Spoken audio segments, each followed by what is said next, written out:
నమస్తే welcome to city 24/7 top debate నేను సురేష్. నిర్మలమ్మ పద్దు వచ్చేసింది. ఏపీకి వరాల వాన కురిపించింది. సంకీర్ణ ధర్మాన్ని పాటించిన మోదీ ప్రభుత్వం ఈ మధ్య కాలంలో ఏపీకి ఎప్పుడూ ఇవ్వనన్ని కేటాయింపులు, నజరానాలు, హామీలు ప్రకటించింది. ముఖ్యంగా ఈ ఆర్థిక సంవత్సరంలో అమరావతికి 15,000 కోట్ల ప్రత్యేక సాయం అందించడంతో పాటుగా పలు ఏజెన్సీల ద్వారా మరిన్ని నిధులు కేటాయిస్తామని ప్రకటించింది. రాబోయే సంవత్సరాల్లో కూడా రాజధానికి సాయం కొనసాగుతుందన్న ఏపీ కోడలైన నిర్మలా సీతారామన్ భరోసా ఇచ్చారు. అంతేకాదు పోలవరాన్ని త్వరగా పూర్తి చేసేలా కృషి చేస్తామని కూడా స్పష్టం చేశారు. వెనుకబడిన ప్రాంతాలకు ప్రత్యేక ప్యాకేజీ, ఏపీలో పారిశ్రామికాభివృద్ధికి ఊతమిచ్చేందుకు చర్యలు, వెనుకబడిన ప్రాంతాలకు విభజన చట్టం ద్వారా గ్రాంట్, విశాఖ చెన్నై కారిడార్లో కొప్పర్తికి ప్రాధాన్యం, అప్పుల ఊబిలో ఉన్న ఏపీకి బూస్ట్ లాంటివే.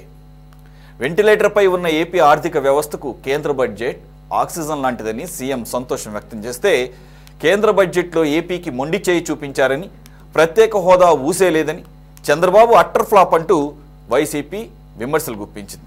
ఇంతకీ కేంద్ర బడ్జెట్లో ఏపీకి పెద్దపీట వేసినట్లేనా? 15,000 కోట్లతో అమరావతి దశ తిరిగినట్లేనా? పోలవరం ప్రాజెక్టు కళ నెరవేరినట్లేనా? ప్రత్యేక ప్యాకేజీతో వెనుకబడిన ప్రాంతాలకు లాభం ఎంత? వీటన్నింటిపై ఈరోజు చర్చలో పార్టిసిపేట్ చేస్తున్నారు టీడీపీ నుంచి state women general secretary Karnati Varalakshmi గారు, డాక్టర్ కర్నాటి వరలక్ష్మి గారు. నమస్తే అండి. అలాగే మనకి కాంగ్రెస్ నుంచి APCC general secretary Sheikh Saida గారు. సైదా గారు నమస్తే అండి, వెల్కమ్ టు డిబేట్. అలాగే ప్రముఖ analyst, senior journalist Uppala Laxman గారు జాయిన్ అయ్యారు. అలాగే సిపిఎం నుంచి సీనియర్ నాయకులు రాంభూపాల్ గారు కూడా జాయిన్ అయ్యారు. నమస్తే అండి. మన చర్చలోకి వెళ్ళబోయే ముందు ఈరోజు కేంద్ర బడ్జెట్లో భాగంగా, ప్రెజెంటేషన్లో భాగంగా ఆర్థిక మంత్రి నిర్మలా సీతారామన్ గారు ఏపీకి స్పెసిఫిక్గా కేటాయింపుల విషయంలో ఏం మాట్లాడారో మరోసారి విందాం. Pradesh Reorganization Act. Our government has made concerted efforts to fulfill the commitments in Andhra Pradesh Reorganization Act.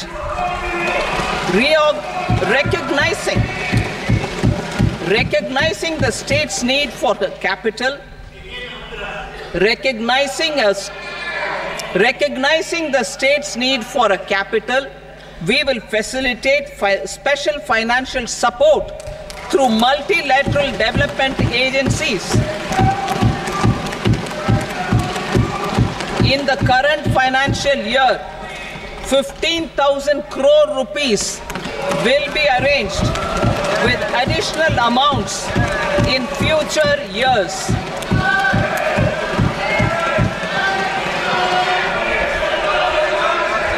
Our government is fully committed to financing and early completion of the Polavaram irrigation project, which is the lifeline for Andhra Pradesh and its farmers. This will facilitate our country's food security as well. Under the Act, Andhra Pradesh Reorganization Act, for promoting industrial development, funds will be provided for essential infrastructure such as water, power, railways and roads in Kopparthi node on the Visakhapatnam-Chennai industrial corridor and Varavakal node on the Hyderabad-Bangalore industrial corridor. An additional allocation will be provided this year towards capital investment for economic growth. Grants for backward regions of Rayalaseema, Prakasham, North Coastal Andhra, as stated in the Act, will be provided. Right, మనం బయట విన్నాం కదా. Sir Laxman గారు, ఇక్కడ స్పెసిఫిక్గా అమరావతి విషయానికి వచ్చినప్పుడు 15,000 కోట్లు కేంద్రం బడ్జెట్లో కేటాయించినట్ల, what exactly she meant by we will facilitate in the current financial year through multilateral financial institutions 15,000 crore facilitate చేస్తాము అని అంటున్నారు. మల్టీలేటరల్ ఫినాన్షియల్ ఇన్స్టిట్యూట్స్ ద్వారా అంటున్నారు. What it means? అది సెంట్రల్ గవర్నమెంట్ డైరెక్ట్గా బడ్జెట్లో కేటాయించినట్టుగా భావించాలా? మరి అందరూ సంబరాలు చేసేసుకుంటున్నారు ఈ మాటకి. లేదంటే మేము ఆ రకంగా మీకు ఫెసిలిటీ అంటే తోడ్పాటు అందిస్తాము, ఫైనాన్షియల్ ఇన్స్టిట్యూట్స్ ద్వారా మీకు అందేటట్టుగా మేము మధ్యవర్తిత్వం వహిస్తామని భావించాలా? ఎలా చూడాలి సార్?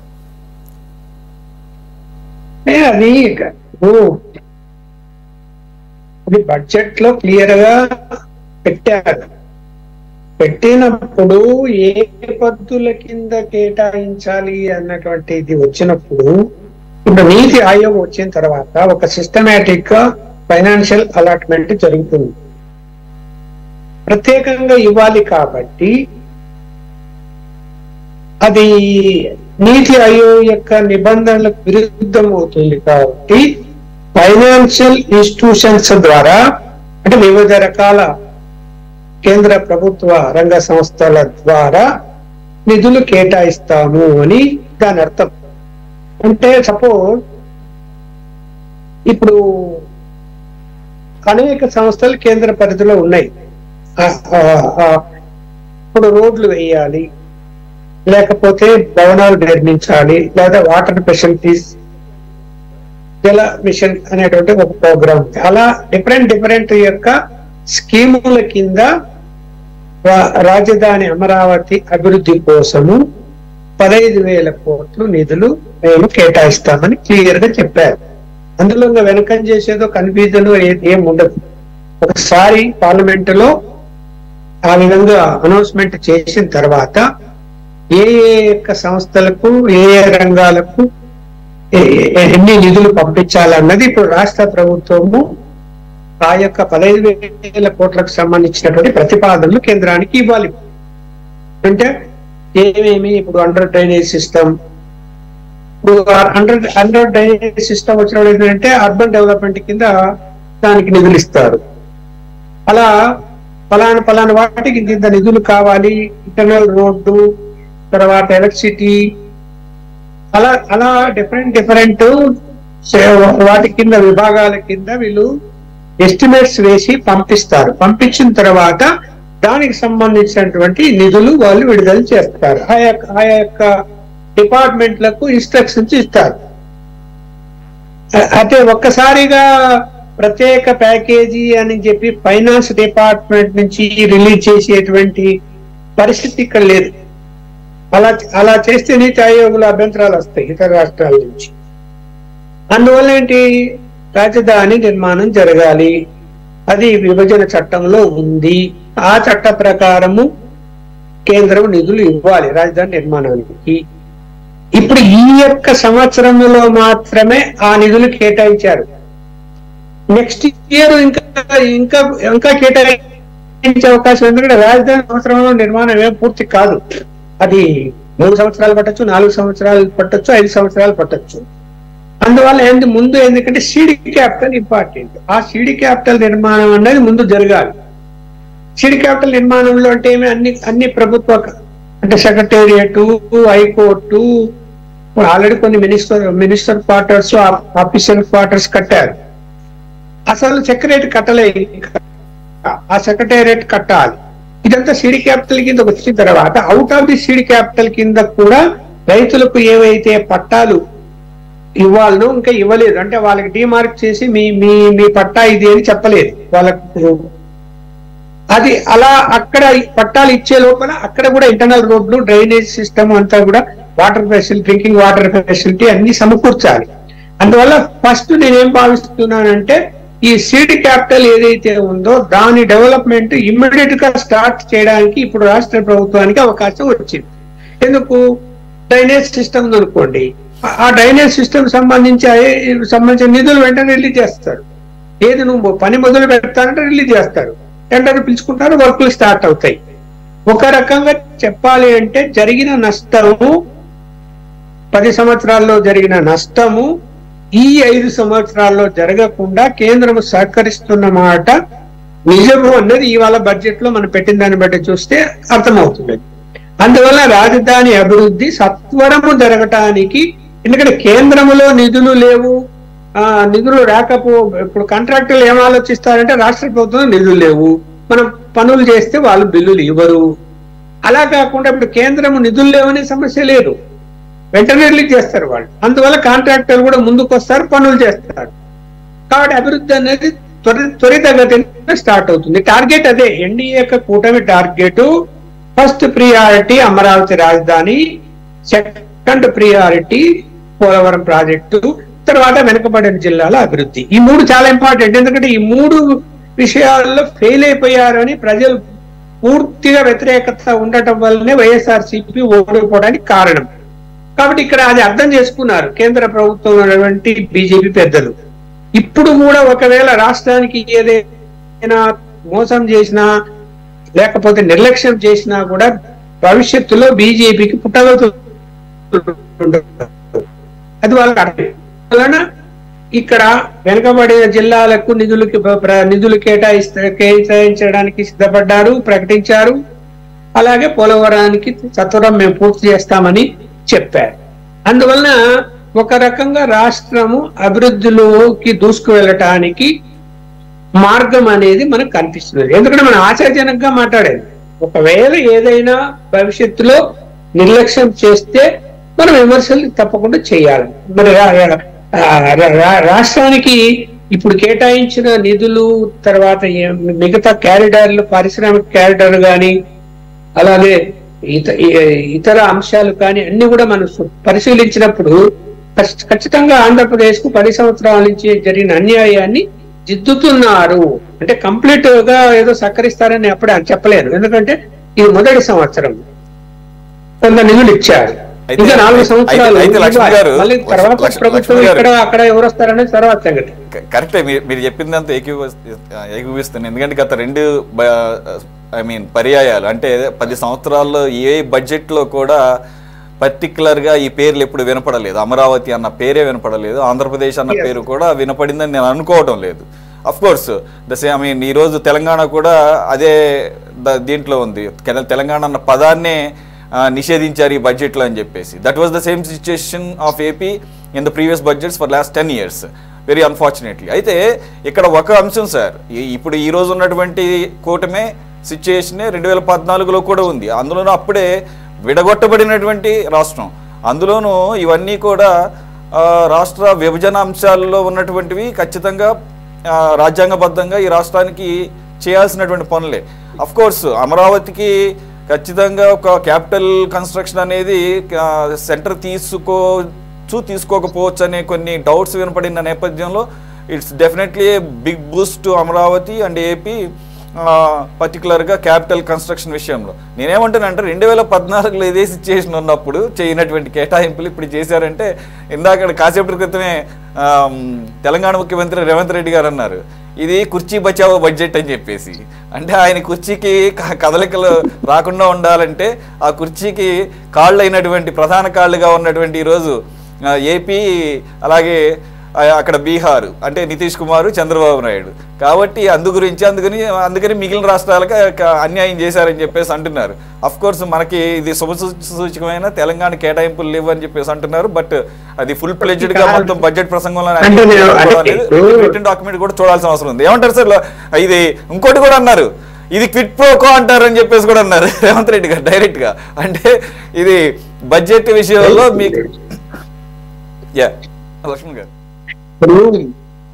మనం రాజకీయ కోణంలో మాట్లాడదలుచుకుంటే కేంద్ర ప్రభుత్వం అంటే కేంద్రంలోని బీజేపీ ప్రభుత్వము, అటు బీహారు ఇటు ఆంధ్రప్రదేశ్ యొక్క పార్లమెంటు సీట్ల మద్దతు అక్కడ ఉంది. కాబట్టి ఎక్కడ వాళ్ళు ఉపసంహరించుకుంటే ప్రభుత్వం పడిపోతుందో అని భావించి ఈ యొక్క ప్యాకేజీలు ఇచ్చారు అని రాజకీయంగా మాట్లాడుకోవచ్చు. కానీ నేనైతే అలా మాట్లాడదలుచుకోలే. ఏంటంటే బీహారు 70% పాపులేషన్ బిలో పావర్టీలో ఉంది. అంతకు ముందు కూడా 1,00,000 కోట్ల రూపాయల ప్యాకేజ్ ఇచ్చారు.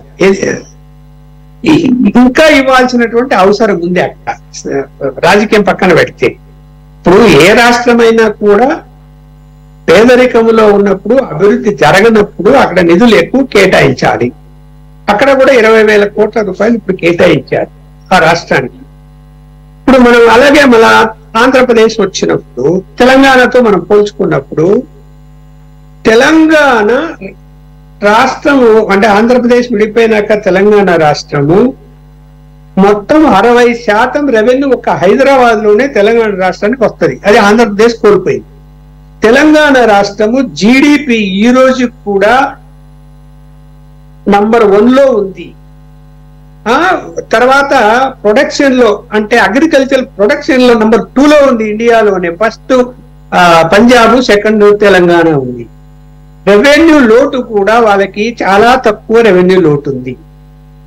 అప్పులు అనేది సహజం. ఇప్పుడు అన్ని రాష్ట్రాలు అప్పులు చేసాయి, కేంద్ర ప్రభుత్వం కూడా అప్పులు చేసింది. శృతి మించిన అప్పులు ఆంధ్రప్రదేశ్ లో అయ్యాయి, తెలంగాణలో శృతి మించిన అప్పులు ఏం జరగలేదు. ఇంత రిచ్ గా అంటే అన్ని వనరులు ఉన్నటువంటి తెలంగాణకు ఇంకా ఏమో ఇవ్వలేదు అంటే 1,00,000 కోట్లు పెట్టి కాళేశ్వరం ప్రాజెక్టు ఎలా కట్టగలిగారు? ఇప్పుడు పాలమూరు రంగారెడ్డికి ఎందుకు నిధులు ఇవ్వాలంటే విభజన చట్టంలో పాలమూరు రంగారెడ్డికి నిధులు ఇవ్వాలని ఎక్కడ లేదు. కేంద్ర ప్రభుత్వ ప్రాజెక్టుగా తీసుకోవాలని విభజన చట్టంలో లేదు, హామీలో కూడా లేదు. వీళ్ళు అడుగుతున్నారు అంతే తప్ప మనం ఎట్లా పోల్చుకుంటాం ఆంధ్రప్రదేశ్ తెలంగాణకు ఏం జరిగిందని? ఇక్కడ ఇప్పుడు ఇన్స్టిట్యూషన్స్ రావాలా, ఆ ఇన్స్టిట్యూషన్ బడ్జెట్ లో పెట్టరు. ఐఐటీలు కానీ లేకపోతే మెడికల్ కాలేజీలు కానీ ఇవన్నీ అవి రొటీన్ గా జరిగేటువంటి ప్రాసెస్. ఇప్పుడు వెళ్ళారు కేంద్ర మంత్రులకు వినతి పత్రాలు ఇచ్చారు, తెలంగాణ మంత్రులు, ముఖ్యమంత్రి, ప్రధానమంత్రిని కలిశారు. అవన్నీ అండర్ కన్సిడరేషన్ లో ఉంటాయి, అవి బడ్జెట్ లోకి రావు, కేటాయిస్తారు. బడ్జెట్ లోకి నిధులు కేటాయించేదానికి ఏ రాష్ట్రానికి బడ్జెట్ లో అధికంగా నిధులు కేటాయిస్తారు? అక్కడ విభజన చట్టం ప్రకారము పోలవరం ప్రాజెక్టుకు, అమరావతికి నిధులు ఖచ్చితంగా కేంద్రం ఇవ్వాలని చట్టంలో ఉంది, హామీలో లేదు, చట్టంలో ఉంది. పోలవరం విషయం, అమరావతి విషయము, వెనుకబడిన జిల్లాల విషయం. చట్టంలో ఎక్కడ ఉన్నాయి? చట్టంలో లేవు. చట్టంలో ఉన్నప్పుడు వాళ్ళు కమిట్ అయ్యారు. సరే మీరు అన్నట్టు ఏంటంటే మొదటి 2014 నుంచి 2019లో తర్వాత మళ్ళీ 19 నుంచి 24 వరకు రెండు టర్ములు మనం ఆలోచిస్తే 2014లో తప్పేవరిది? చంద్రబాబు నాయుడుది. ఇప్పుడు పోలవరానికి నిధులు ఇస్తే డైవర్ట్ చేశాడు, రాజధాని నిర్మాణానికి నిధులు ఇస్తే డైవర్ట్ చేశాడు. మరి డైవర్ట్ చేసినప్పుడు వాళ్ళు ఇప్పుడు లెక్కలు అడుగుతారు, ఏం చేశావు ఈ నిధులు అని. దానికి సమాధానం చెప్పలే. ఒక కమిటీ వచ్చింది అక్కడి నుంచి, ఢిల్లీ నుంచి, లెక్కలు చెప్పమంటే చెప్పలే, వాళ్ళకి వెనక్కి పంపించారు. తర్వాత బీజేపీలో తెగదంపులు చేసుకున్నాడు. తప్పేవరిది మరి ఎక్కడ? ఇప్పుడు రాజధానికి నీకు ముందు ఒక 1000 కోట్లు ఇస్తారనుకోండి, ఆ 1000 కోట్లు ఖర్చు పెట్టి, ఇదిగో నా 1000 కోట్లు ఖర్చు పెట్టేశానంటే మళ్ళీ ఇంకొక 1000 కోట్లు ఇస్తారు. నువ్వు ఇచ్చినటువంటి డబ్బులు వేరే వాటికి డైవర్ట్ చేస్తూ కూర్చుంటే ఏ విధంగా కేటాయిస్తారు? అక్కడ కూడా ఫైనాన్షియల్ మేనేజ్మెంట్ ఉంటది కదా, ఏ విధంగా ఇస్తారు. అందుకని ఏటీఎం లాగా వాడుకున్నాడు చంద్రబాబు అని ప్రధానమంత్రి అప్పట్లో ఎందుకన్నాడు అంటే ఇదే కారణం. మిస్యూజ్ కాదు, ఇతర వాటికి డైవర్ట్ చేశారని. అలా అదే అయిపోయింది ఆ కాలం. ఇప్పుడు కొన్ని పోలవరం 70% ఎట్లా పూర్తయింది మరి. అలాగే రాజధానిలో కూడా 8,000 కోట్లు ఖర్చు పెట్టారు. భవన నిర్మాణాలు, టెంపరవరీ సెక్రటరీ, అసెంబ్లీలు అన్ని కట్టారు కదా. మళ్ళీ వస్తాను మీ దగ్గరికి, మిగిలిన వాళ్ళ అభిప్రాయాలు తీసుకున్నాం. వరలక్ష్మి గారు, ఒకటి శుభసూచకమే కాదంటలేదు, కానీ 15,000 కోట్లతోనే నిర్మాణం అయిపోతుందా అంటే ఇది ఓన్లీ స్టార్టింగ్. ఈ ఇయర్కి మాత్రమే కేటాయించామంటున్నారు. సరే, క్లారిటీ ఇచ్చారు లక్ష్మణ గారు. ఫెసిలిటేట్ చేయటం అంటే అదేమి వేరే ఇన్స్టిట్యూషన్స్ నుంచి ఇప్పించడం అనేది కాదు, కానీ డైరెక్ట్గానే కేంద్రం సహకారం అందిస్తుంది. ఇకపోతే అటు వైసీపీ ఆల్రెడీ విమర్శలు గుప్పించింది, మీరు ప్రత్యేక హోదా సాధించలేకపోయారని. వైసీపీ కాదు, కాంగ్రెస్ ఏపీసీసీ అధ్యక్షురాలు షర్మిల గారు కూడా ప్రత్యేక హోదా గురించి మెన్షన్ చేయడం జరిగింది. ఇదేం పెద్ద కేటాయింపులు ఏం కాదని చెప్పేసి అంటున్నారు. మరేంటి, మీరేమో పండుగ చేసుకుంటున్నారు, అక్కడేమో పెద్ద కేటాయింపులు కాదండి. నమస్తే అండి సురేష్ గారు, మీకు ప్యానెల్లో పెద్దలకి, మీ ద్వారా వీక్షకులందరికి కూడా. సార్, ముందు ఒక మాట చెప్పొచ్చా? నేను తర్వాత మాట్లాడతాను, మీరు చెప్పండి. యాజ్ ఏ డాక్టర్ గా నా దగ్గరకు పేషెంట్స్ వస్తుంటారు సార్. అంటే మనుషుల మెంటాలిటీ ఎలా ఉంటుందంటే, ఒక ఫీవర్ తో వచ్చారనుకోండి, అమ్మ పారాసిటమాల్ వేసుకో తగ్గిపోతుంది అని సపోజ్ మేము చెప్పామనుకో, డాక్టర్ గారు రక్త పరీక్షలు చేయకుండా ఏం చేయకుండా ఒట్టి జ్వరం అని చెప్తారు, ఎట్ట తగ్గద్ది అంటారు. అదే పేషెంట్ వస్తున్నాగానే ఇన్వెస్టిగేషన్స్ రాసామనుకోండి, డాక్టర్ గారి దగ్గరకు పోతే అసలు మొత్తం జోబీ మొత్తం ఖాళీ చేస్తారు. అంటే రెండు కూడా ఒకే వ్యక్తి అంటారు. ఇవాళ నిన్నటి వరకు ఇవాళ కానీ ఈ నిర్మలా సీతారామన్ గారు ఈ 15,000 కోట్లు అనుకోండి, స్పెషల్ ఫైనాన్షియల్ సపోర్ట్ కానీ, ఇండస్ట్రియల్ కారిడార్ కి ఏమేమి చెప్పారో ఈ వర్డ్స్ అన్ని ఒకవేళ చెప్పకుండా ఉండుంటే చంద్రబాబు నాయుడు గారి ప్రభుత్వానికి చేత కాలేదు, కేంద్రం నుంచి కనీసం అవసరాలకు కూడా డబ్బులు తెచ్చుకోలేదని ఇదే వ్యక్తులు అంటారు. ఇవాళ ఇంత పెద్ద ఎత్తున మనకి కేంద్రం సపోర్ట్ చేస్తే ఇంకా మాట్లాడేదానికి మాట్లాడుకోవడానికి ఏమీ కనిపించట్లేదు.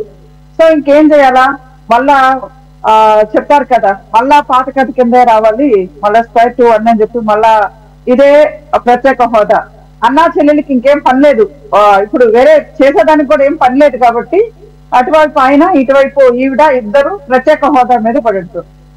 ఇక్కడ మనం మాట్లాడుకోవాల్సింది రాష్ట్రానికి ప్రత్యేక హోదా వచ్చిందా ఇంకొక హోదా వచ్చిందా అని కదండి. మన రాష్ట్రానికి వరలక్ష్మి గారు ఒక ప్రత్యేక హోదానే కాదు, ఆయన ఇప్పుడు ప్రతిపక్ష హోదా ఏకంగా ఇప్పుడు హైకోర్టు మెట్లు కూడా ఎక్కారు.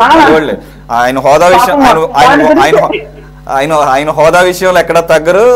ఇప్పుడు ఏకంగా ఢిల్లీ వెళ్ళారు. అయితే ప్రత్యేక హోదా కింద ధర్నా చేస్తే బాగుండేది, కాకపోతే ఆయన ధర్నా చేస్తుంది. అసలు ఇంకా విచిత్రం ఏం తెలుసా, అంటే మనం జస్ట్ మిస్ అయిపోయింది. ఇవాళ బడ్జెట్ లో మన ఆంధ్రప్రదేశ్ గురించి ఇది వచ్చింది కాబట్టి డిస్కషన్ వచ్చింది, సరిపోయింది. లేకపోతే రేపొద్దున జగన్మోహన్ రెడ్డి గారి గత 10-12 సంవత్సరాలుగా ప్రతి చోట ఒక స్టాచ్యూలో కూర్చొనేసి వెనకాల 4 దిండ్లు పక్క 4 దిండ్లు పెట్టుకొని ఆడ కూర్చొని ఒంటికాల మీద తపస్సు చేసినట్టు నేను ఇవాళ అంటే నిరాహార దీక్ష చేయబట్టే ఆంధ్ర రాష్ట్రానికి ఆ మాత్రం కూడా నిధులు కేటాయించిందని డప్పు కొట్టుకొని ఉండేవాళ్ళండి. బై గాడ్ గ్రేస్ కొంచెం ముందే వచ్చింది కాబట్టి సరిపోతుంది. జగన్మోహన్ రెడ్డి గారి డ్రామాలు ఏదైతే ఆ స్పెషల్ స్క్రిప్ట్లు, ఆయన హావభావాలు, ఆయన ముఖ కవలికలు, నిన్న చెప్తున్నారు కదా సాయి కుమార్ డైలాగ్ వేశారు, చట్టానికి న్యాయానికి ధర్మానికి 3 సింహాలు 4వ సింహమే రా అని చెప్పి ఇవన్నీ అండి ఆంధ్ర రాష్ట్ర ప్రజలు నవ్వుకునే దానికి మించి ఇంకా అసలు అంటే జగన్మోహన్ రెడ్డి ఏమైనా చెప్తుంటేనండి ఆ ఛానల్ కూడా చూసే పరిస్థితి లేదు ఇవాళ. ఆ విషయం పాపం జగన్మోహన్ రెడ్డి గారికి తెలియదేమో. నిన్న చెప్తున్నాను సార్, వినుకొండకు వస్తే నిజంగా ఎంత చీప్ అయిపోయిందంటే ప్రజల్లో ఇంకా అంతకంటే దరిద్రం ఇంకా లేదనుకుంటాను. నీ సొంత ఊర్లోని నీ బాబాయ్ చంపినోడు గురించే నువ్వు ధర్నా చేయలేదు, కనీసం ఒక మాట నోరెత్తలేదు. ఇవాళ వచ్చి చేశావు. అదే మాచర్లలో చంద్రయ్య గారిని నెట్ట నడి రోడ్డు మీదండి 10 మంది చూస్తా కూడా అదే గొంతుకు వస్తే ఆ రోజు కూడా నీ నోరు మెదపలేదు. డాక్టర్ సుధాకర్ గారిని చేస్తే చేయలేదు. డోర్ డెలివరీ తీసుకొచ్చి ఒక దళితుడిని తీసుకొచ్చి ఇచ్చినప్పుడు నోరు తెరవలేదు. నీ ఇంటికి పక్కనే ఒక అమ్మాయిని మానభంగం చేసి చంపేస్తే నీ నోరు తెరవలేదు. ఏ రోజైనా ఒక రివ్యూ పెట్టలేదు. ఏ రోజైనా ఆంధ్ర రాష్ట్ర ఫైనాన్షియల్ కండిషన్ ఇది, నేను ఆ రాష్ట్ర కేంద్రానికి పోయి ఫలానా తీసుకొస్తున్నాను ఫలానా మాట్లాడుతున్నానని చెప్పే కనీసం ఒక ప్రెస్ మీట్ అండి 5 సంవత్సరాలలో 4 పెద్ద జర్నలిస్టులు ఎవరైనా వచ్చిన తర్వాత ఆంధ్ర రాష్ట్ర పరిస్థితి ఇది, ఈ రోజు ఇలా ఉందండి, ఇదిగో ఫలానా హోంశాఖ ఇలా ఉంది, విపత్తుల శాఖ ఇలా ఉంది, ఆంధ్ర రాష్ట్ర పరిస్థితి ఇలా ఉంది, ఏ రోజైనా ఒక మీటింగ్ పెట్టిన చూసిన పాపాన్ని ఎవరైనా రాష్ట్రంలో చూసుంటారండి? ఎంత జోక్ గా ఎంత చీప్ గా ఈయన మనకి 5 సంవత్సరాలు మనల్ని పరిపాలించిన నాయకుడు అని ఇవాళ ప్రజలు నవ్వుకుంటున్నారండి జగన్మోహన్ రెడ్డి గారి గురించి. మళ్ళా నేనేదో చేస్తానంటే ఏంటంటే వైసీపీ గానీ లేదా వేరే కాంగ్రెస్ గానీ ఏ విపక్షాలు చేస్తున్నటువంటి విమర్శలు జస్ట్ రాజకీయ పరమైనటువంటి విమర్శలు అంతే తప్ప వాటిని సీరియస్ తీసుకోవాల్సిన అవసరం లేదంట. సార్ మనకి ఇప్పుడు రాష్ట్ర పరిస్థితి ఎలా ఉందో మనకి తెలుసు. ఇవాళ రాష్ట్ర పరిస్థితికి అనుకూలంగా మనకి కేంద్రం నుంచి ఒక సహకారం అందింది, దాన్ని స్వాగతించాలి మనం. వాళ్ళు కూడా చెప్పారు ఇది ఫస్ట్ ఈ ఫైనాన్షియల్ ఇయర్ కే నేను 15,000 అని చెప్పాను. సో మనకి మీరు ఇంతకు ముందు కూడా పెద్దలు అడిగారండి, చంద్రబాబు నాయుడు గారు సంపద సృష్టిస్తారు ఎలాగా అంటారు. ఇలాగేనండి గత 2-3 విజిట్లు కూడా ఆయన కేంద్రానికి వెళ్ళి ఆంధ్ర రాష్ట్రాన్ని కంప్లీట్ గా ఎక్స్ప్లెయిన్ చేసి చెప్పారు. ఆయన మన పరిస్థితి ఏంటి, మా ఆంధ్ర రాష్ట్రం అనే ఒక కంపెనీ పరిస్థితి ఇలా ఉందండి, ఇలా ఈ పొజిషన్ లో తీసుకొచ్చి పెట్టారని చెప్పి ఆయన ఎక్స్ప్లెయిన్ చేసిండు. సురేష్ గారు ఒక్క నిమిషం, 1924లో అంటే నేను అనుకుంటే మీడియా అట్లా అనేది, కానీ నేషనల్ మీడియాను కూడా మేనేజ్ చేసి ఆంధ్ర రాష్ట్ర స్థితిగతులు కేంద్రానికి తెలియకుండా కూడా చేసిందంటే సిద్ధమవుతుంది జగన్మోహన్ రెడ్డి గారు. అలా కాదు కదా ఇవాళ ఆంధ్ర రాష్ట్రం పరిస్థితి మొత్తం ఒక బుక్ మొత్తం ఓపెన్ చేసి ఎవరైతే మినిస్ట్రీలో ఉన్నారో అందరికీ చంద్రబాబు నాయుడు గారు ఎక్స్ప్లెయిన్ చేశారు. ఇది పరిస్థితి. ఇవాళ మీరు అనుకోవచ్చు రేవంత్ రెడ్డి గారు అన్నారు కుర్చీ బచావో అని. కుర్చీ బచావోనో లేకపోతే ఇంకోటో మాకు అవసరం లేదండి. మా ఆంధ్ర రాష్ట్ర పరిస్థితి ఇది. ఏదైతే విభజన చట్టంలో హామీలు ఏమున్నాయో వాటికి మాత్రమే వాళ్ళు ఇచ్చారు. కానీ తెలుగుదేశం మాకు సపోర్ట్ చేసింది కాబట్టి నేను చంద్రబాబు నాయుడు గారికి ఇస్తున్నానని చెప్పలేదు. ఇవాళ ఇది విభజన హామీలలో ఏమున్నాయో దాన్ని మాత్రమే తీసుకుంటున్నానని చెప్పి క్లియర్ కట్ గా పార్లమెంట్ సాక్షిగా చెప్పారు. వరలక్ష్మి గారు, విభజన చట్టం గాని హామీలు గాని ఏంటి 2014 నుంచి ఉన్నాయి కదా, మరి ఈ రోజే గుర్తుకొచ్చిందంటే కనుక నేనేమంటానంటే whatever the reason it's a big good news to AP people and AP government. దాంట్లో డౌట్ ఏం లేదు. అయితే ఏంటంటే మనం మ్యాటర్ ఆఫ్ ఫ్యాక్ట్ మనం డిస్కస్ చేసుకోవాలి కాబట్టి విభజన హామీల పరంగానే ఈరోజు ఇస్తున్నామని పేరుకి ఆర్థిక మంత్రి నిర్మలా సీతారామన్ గారు ప్రస్తావించినా కూడా ఈ 10 సంవత్సరాలు కూడా ఆ విభజన హామీలు ఎందుకు అమలు చేయలేనది క్వశ్చన్ కూడా వస్తుంది. బట్ ఎనీవే అట్లీస్ట్ ఇప్పటికన్నా కానీ ఒక షేప్ తీసుకుంటుంది, సంతోషిద్దాం. మళ్ళీ వస్తాను మ్యామ్. సైదా గారు, రైట్, కాంగ్రెస్ పార్టీగా మీరేం అబ్జర్వ్ చేశారు? కేంద్ర బడ్జెట్లో ఏపీకి ఇంతకుముందు మనం చాలాసార్లు చూసాము, ఏ బడ్జెట్లోనూ ఏపీగా పేరు కానీ అమరావతి పేరు ఇట్లాంటివి వినపడిన దాఖలాలు లేవు. ఈరోజు ఏదైతే తెలంగాణ అన్న పదం వినపడలేదని రేవంత్ రెడ్డి గారు అంటున్నారో అదే పరిస్థితి ఏపీది. అట్లీస్ట్ ఈసారి స్పెసిఫిక్గా ఆవిడ ఆర్థిక మంత్రి బడ్జెట్ స్పీచ్లో కానీ ఆ తర్వాత ఇప్పుడిప్పుడే అన్నీ వస్తున్నాయి. ఎందుకంటే return document is full detail document, right? ఇంకా దాంట్లో ప్రస్తావించినటువంటి అంశాలు కూడా చాలా వస్తున్నాయి. What is your observation? మీ నాయకురాలు అయితే కనుక డైరెక్ట్గా ప్రత్యేక హోదా ఇవ్వలేదని చెప్పేసి ఒక విమర్శ అయితే చేశారు.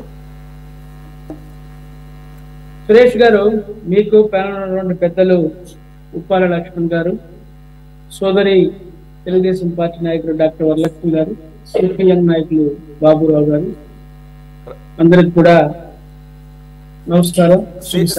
సిపిఎం నాయకులు రాంభూపాల్ గారు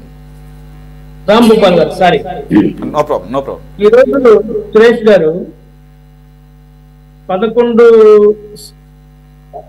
బీజేపీ ప్రభుత్వం అధికారంలో వచ్చి 10 సంవత్సరాలు అయింది. 11వ బడ్జెట్ సమావేశం ఈ రోజు జరిగింది. స్వల్పకాలిక బడ్జెట్ లో గతంలో ఎన్నడూ లేని విధంగా మీ కామెంట్స్ లో చెప్పినట్టుగా అనే అక్షరం ఈ రోజు వినిపించింది. దీనికి సంతోషం. ఆంధ్రప్రదేశ్ కి ఎంతో కదా నిధులు కేటాయిస్తున్నట్లుగా మన ఆంధ్ర ఇంటి కోడలైనటువంటి నిర్మలా సీతారామన్ గారు బడ్జెట్ లో పలికినటువంటి బడ్జెట్ ప్రవేశపెడుతూ మాట్లాడినటువంటి మాటలు ఈ యొక్క 5 కోట్ల ఆంధ్ర ప్రజలందరూ కూడా వినసొంపుగా వినిపించాయి, ఆనందాన్ని కలిగించాయి. అయితే ఇది ఎంతవరకు వాస్తవాలు? రాష్ట్ర విభజన హామీలు అమలు చేస్తామని చెప్పి ఆమె ఒక పక్కన మాట్లాడుతూ ఉంది. అలాగే అమరావతి తక్షణ నిర్మాణం కోసం 15,000 కోట్ల రూపాయలు మేము నిధులు కేటాయిస్తామని చెప్పి మాట్లాడుతూ ఉన్నారు. అలాగే మరి ఆంధ్రప్రదేశ్కి జీవనాడైనటువంటి పోలవరం ప్రాజెక్ట్ నిర్మాణానికి మేము నిధులు కేటాయిస్తాం, సత్వరం పూర్తి చేస్తామని చెప్పి చెప్తా ఉన్నారు. అలాగే ఈ యొక్క ఇండస్ట్రీస్ కారిడార్ ఏదైతే ఉన్నాయో వైజాగ్ అలాగే హైదరాబాద్, మరి ఈ యొక్క కారిడార్ నిర్మాణం కోసం మేము నిధులు కేటాయిస్తాం, ఇన్ఫ్రాస్ట్రక్చర్ డెవలప్ చేస్తాం, రోడ్లు అలాగే ఎలక్ట్రిసిటీ ఇవన్నీ కూడా అభివృద్ధి చేస్తాం, దీనికి నిధులు ఇస్తామని చెప్పి మాట్లాడుతూ ఉన్నారు. అలాగే వెనకబడ్డ ప్రాంతాలైనటువంటి రాయలసీమ, ఉత్తరాంధ్ర, ప్రకాశం జిల్లాలకు మరి ప్రత్యేకంగా నిధులు కేటాయిస్తామని చెప్పి వాళ్ళు మాట్లాడుతూ ఉన్నారు. సంతోషం, మేము స్వాగతిస్తా ఉన్నాం. అయితే ఈ మాటలు కూడా ఎందుకంటే మీరు గమనించాలా, 11 సంవత్సరాల తర్వాత ఈ మాటలు మనం వింటున్నామంటే ఈరోజు కేంద్రంలో ప్రధాన ప్రతిపక్షం ఉంది. ఈ రోజు రాహుల్ గాంధీ గారి నాయకత్వంలో ఇండియా కూటమి బలంగా ఈ రోజు మోడీని ప్రశ్నిస్తా ఉంది. నిన్న మోడీ గారే మాట్లాడాడు పేలవంగా పార్లమెంట్ లో, నా గొంతుని ప్రతిపక్షాలు నొక్కుతున్నాయని చెప్పి మాట్లాడాడు. ఆయన ఎప్పుడైనా ఆయన మాట్లాడా ఆ విధంగా? ఈ రోజు ఆయనకి ప్రజలు అర్థమవుతా ఉంది. ఎక్కడైనా చట్టసభల్లో ప్రతిపక్షం ఎంత బలంగా ఉంటే అధికార పక్షం కూడా ఒళ్ళు దగ్గర పెట్టుకొని పనిచేస్తుంది అనడానికి నిదర్శనం ఈ యొక్క ఘటన. నేను ఎందుకు చెప్తున్నానంటే ఈ మాట, మన రాష్ట్ర విభజన జరిగి మీరు చెప్పినట్లుగా 2013 జరిగింది, 2014లో ఎలక్షన్ జరిగినాయి. మనం మరి అప్పుడు ముఖ్యమంత్రి చంద్రబాబు గారు ఉన్నారు. ఆయన హయాంలో ఈ యొక్క రాష్ట్ర అభివృద్ధి కోసం ఆయన అనేక ప్రయత్నాలు చేశాడు. అమరావతి రాజధాని నిర్మాణానికి సంబంధించి ఆ రోజు స్వయంగా ప్రధానమంత్రి గారిని తీసుకొచ్చి శంకుస్థాపన చేయించాడు. ప్రధానమంత్రి గారు వచ్చి భూమి పూజ చేసి ఒక చారెడు మట్టి, గుప్పెడు మట్టి, చారెడు నీళ్లు ఇచ్చి దీన్ని ఢిల్లీ తలదన్నే రాజధాని చేస్తా అని చెప్పి ఆ రోజు ఘంటాపదంగా చెప్పాడు. తర్వాత ఏమైంది? 5 సంవత్సరాలు అది మట్టిలో కొట్టకపోయింది. తర్వాత మనం చూసినట్లయితే పోలవరం ప్రాజెక్టు నిధులు ఇస్తా అని చెప్పి మాట్లాడినటువంటి పెద్ద మనిషి దాని గురించి పట్టించుకోవాలా. తర్వాత జగన్మోహన్ రెడ్డి గారు అధికారంలోకి వచ్చి 5 సంవత్సరాల్లో నాకు 25 పార్లమెంటు స్థానాలు ఇవ్వండి, మోడీ మెడలు ఉంచుతా అని చెప్పి డబ్బాలు కొట్టుకున్న ఉత్తర కుమారుడు మోడీకి మెడలు ఉంచిపోయాడు. ఈ 10 సంవత్సరాల్లో ఏమీ నిధులు కేటాయించకుండా ఈ రాష్ట్రాన్ని అధోగతికి పాల్పట్టించింది బీజేపీ ప్రభుత్వం కాదా? ఆ రోజు మోడీ గారు ఎంకన్న సాక్షిగా చెప్పాడు, ప్రత్యేక హోదా ఇస్తా, విభజన హామీలు విభజన చట్టం ఉన్నటువంటి అన్ని అంశాలను నేను మరి అమలు పరుస్తా అని చెప్పి గొప్ప గొప్ప మాటలు మాట్లాడారు. సైదా గారు అది వాస్తవమే కాదంటలేదు. అయితే ఒకటి సైదా గారు నిన్ననే పార్లమెంట్ సాక్షిగా లిఖితపూర్వకంగా బీహార్ డిమాండ్ చేస్తున్న ప్రత్యేక హోదా మీద on the floor of the house ఇవ్వడం లిఖితపూర్వకంగా చెప్పడం జరిగింది. ప్రత్యేక హోదా ఇచ్చే అవకాశమే లేదని చెప్పేసి. అయితే ఈరోజు బడ్జెట్లో అఫ్కోర్స్ ఏపీకి కన్నా కూడా ఇంక ఎక్కువగానే బీహార్ విషయంలో రిఫ్లెక్ట్ అయింది నిధుల కేటాయింపు. దాదాపుగా 26,000 కోట్ల రూపాయలు బీహార్ కేటాయించడం జరిగింది. అలాగే చాలా ప్రాజెక్ట్స్ కూడా అనౌన్స్ చేయడం జరిగింది. కాబట్టి ఈరోజు మీరు బాగానే మాట్లాడారు, కానీ మీ నాయకురాలు ఇవన్నీ కూడా మీరు అన్నట్లుగా అన్ని ఉటంకిస్తూ ప్రత్యేక హోదా గురించి కూడా మాట్లాడే కానీ ఏంటంటే ఆల్రెడీ నిన్ననే అంత ఫ్రెష్గా ప్రత్యేక హోదా అంశం రాదు అని బీహార్కి చెప్పినప్పుడు ఎవరికి రాదనేదే కదా. అయితే అక్కడ ఒకటి బీహార్కి ఎలిజిబిలిటీ లేదన్నారు, రీజన్ చెప్తూ 5 అంశాల్లో ఎలిజిబిలిటీ లేదన్నారు. ఆ యాంగిల్లో తీసుకుంటే ఏపీకి కూడా ఎలిజిబిలిటీ ఉండదు. కానీ ప్రత్యేక హోదా ఎలిజిబిలిటీ ప్రకారంగా కాదు ఏపీకి ప్రామిస్ చేసింది, విభజన హామీలలో భాగంగా ఆఖరికి రాజధాని కూడా లేనటువంటి రాష్ట్రం కాబట్టి రెవెన్యూ చాలా కోల్పోతుంది కాబట్టి ప్రత్యేక అంశంగా పరిగణిస్తూ ఏపీకి ప్రత్యేక హోదా ఆ రోజు ప్రామిస్ చేశారు. దాన్ని ఒమ్ము చేశారు. అది అంతవరకు మాట్లాడుకుందాం, అంతవరకు వాస్తవం. కానీ ఒకసారి పాలసీ మ్యాటర్లో భాగంగా ప్రత్యేక హోదా ఇక ఇచ్చే అవకాశం లేదనుకున్నప్పుడు ఇక దాని గురించి మాట్లాడుకుంటాం కూడా పెద్దగా దానికి ఈక్వలెంట్గా ప్యాకేజీ అని అడిగారు ఈవెన్ బీహార్ కూడా. మనకి దాంట్లో భాగంగానే ఇస్తున్నారని అనుకోలేము. సురేష్ గారు ఒకటే, ఎందుకంటే ఇది మనం ప్రజల కోసం నిర్మించుకున్నటువంటి ప్రజాస్వామ్యం, by the people, for the people, to the people. అవునా? ఎవరి కోసం రాసుకున్న రాజ్యాంగం కాదుగా. మనకు అంటే on the floor of the house ప్రధానమంత్రి హామీ ఇచ్చిన తర్వాత ఖచ్చితంగా అమలు చేయాల్సిందే, లేదంటే సారీ చెప్పి కనీసంగా దానికి ఎక్స్ప్లెయిన్ చేయాలి. ప్రధానమంత్రి గారు హామీ ఇచ్చారు. ఆ రోజు ఉన్నటువంటి పార్లమెంట్ లో ఉన్నటువంటి ఉపనాయకుడు మనం చూసాం, పార్లమెంటరీ పార్టీ అధ్యక్షుడు రాజ్యసభలో ఉన్నటువంటి వెంకయ్య నాయుడు గారు ఉన్నారు. ఆ రోజు ఆయన కూడా మాట్లాడాడు, ప్రత్యేక 5 సంవత్సరాలు కాదు 10 సంవత్సరాలు ఇవ్వమన్నాడు. ఇవన్నీ మనం చూసాం కదా. అంది మాట్లాడింది వాళ్లే కదా. మరి వెంకయ్య నాయుడు పిచ్చోడా, మోడీ గారు పిచ్చోరా? ఈ రోజు నీతి ఆయోగ్ వచ్చింది, లేకపోతే ఆ రోజు ఏదో ఒక నిర్ణయం తీసుకున్నాం, అది కుదరదంటానికి. It is democracy, by the people, for the people, to the people. I do agree with you. చూద్దాం అంటే ఆ ఈక్వలెంట్ గా కంపెన్సేట్ చేస్తారు, కంపెన్సేట్ చేయాల్సిన అవసరం అయితే ఉంది. సార్ ఎక్కువ సమయం లేదు, మళ్ళీ వస్తాను మీ దగ్గరికి. సురేష్ గారు ఆ సబ్జెక్ట్ వదిలేదు ఈరోజు. ఎందుకంటే మోడీ గారు, నిర్మలా సీతారామన్ గారు ఈరోజు పెట్టినటువంటి బడ్జెట్ ని మేము స్వాగతిస్తూనే మేము అమలు పరచమని మేము కోరుతాను. ఎందుకంటే 10 సంవత్సరాలు కాదు, దేశ ప్రజల్ని మభ్యపెట్టి మోసం చేశారు, మీరు ఇబ్బంది కలిగించారు, ఏ హామీని అమలు పరచలేదు. ఇప్పుడు కూడా మా సోదరి వరలక్ష్మి బాగా సంతోషపడతా ఉన్నారు, మాకు నిధులోకి చేస్తా, బ్రహ్మాండంగా అభివృద్ధి చేస్తామని. ఈ రోజు మనం ఒకసారి గమనించినట్లయితే ఇది అప్ప ఇచ్చినటువంటి 10,000 కోట్లు, లేకపోతే అది స్వాగతించాలి ఎవరైనా కానీ. వరలక్ష్మి గారి పర్సనల్ గా ఏమి అక్కడ బడ్జెట్ లో కేటాయింపులు జరగలేదండి. రాష్ట్రం గురించే కదా. ఎవరైనా మీరైనా నేనైనా వరలక్ష్మి గారైనా ఎవరైనా సంతోషించారు. పార్టీ పరంగా రైట్ ఓకే. మళ్ళీ వస్తుంది సార్, ఎక్కువ సమయం లేదు, చాలాసేపు నుంచి వెయిట్ చేస్తున్నారు రాంభూపాల్ గారు. సారీ సార్, మీ దగ్గర రావడం కొద్దిగా లేట్ అయింది. Hope you can understand. Rambhupal గారు స్ట్రైట్గా చెప్పేసండి, ఇప్పుడు ఒకటి కేటాయించడం ఒక ఎత్తు అయితే ఖర్చు పెట్టడం అవి అమలు చేయడం మరో ఎత్తు, అది చూద్దాము due course of the time. Second thing వచ్చేసి పోలవరం విషయం అనేది ఇప్పుడు కొత్తగా చెప్పేది ఏం కాదు, అది కేంద్రం బాధ్యతది. అయితే మరి దాన్ని ఉటంకిస్తూ మళ్ళీ మరోసారి దాన్ని ప్రస్తావిస్తూ దాంట్లో భాగంగా ఆర్ఆర్ ప్యాకేజీని కూడా ప్రస్తావిస్తే బాగుండేదేమో. మరి ఆర్ఆర్ ప్యాకేజీ లేకుండా పోలవరం కంప్లీషన్ అనేది కాదు, ఇట్స్ కంప్లీట్లీ నాట్ పాసిబుల్. మరి ఆర్ఆర్ ప్యాకేజ్ అనేది చాలా భారీ ఎత్తున ఉంది, అదే మేజర్ పోర్షన్ తీసుకుంటుంది, దాదాపుగా 25,000 కోట్ల పైన ఉంది.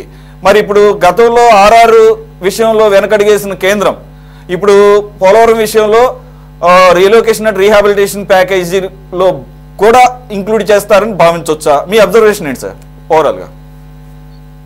ముందుగా అక్కడ ప్యానెల్లో ఉన్న పెద్దలకు అందరికి నమస్కారం. మొదటిది, ఈ రోజు 15,000 కోట్ల రూపాయలు ఏదైతే రాజధాని నిర్మాణానికి ఇస్తారు అని చెప్తున్నారో అది ఆంధ్ర ప్రజల్ని మరోసారి దారుణంగా మోసం చేయడం. మీరు క్లియర్ గా ఏదైతే ఈ రోజు పార్లమెంట్ లో ఆమె చదివినటువంటి ఉందో అది మొదట్లోనే మీరు చదివి వినిపించారు. దాన్ని చదివిన తర్వాత ఎవరికైనా అర్థమైంది ఫెసిలిటేట్ చేస్తాం తప్ప అలాట్ చేయలేదు. దీంట్లో గ్రాంట్ కాదు, అది గ్రాంట్ కానప్పుడు ఫెసిలిటేట్ అంటే ఇతరత్ర సంస్థల ద్వారా అందుబాటులో ఉండే ఫైనాన్షియల్ ఇన్స్టిట్యూట్స్ ద్వారా ఏదైనా అప్పులు ఇప్పిస్తారు. అది వరల్డ్ బ్యాంక్ కావచ్చు, లోకల్ కావచ్చు, ఇంకెక్కడైనా కావచ్చు, అప్పులు ఇప్పిస్తారు.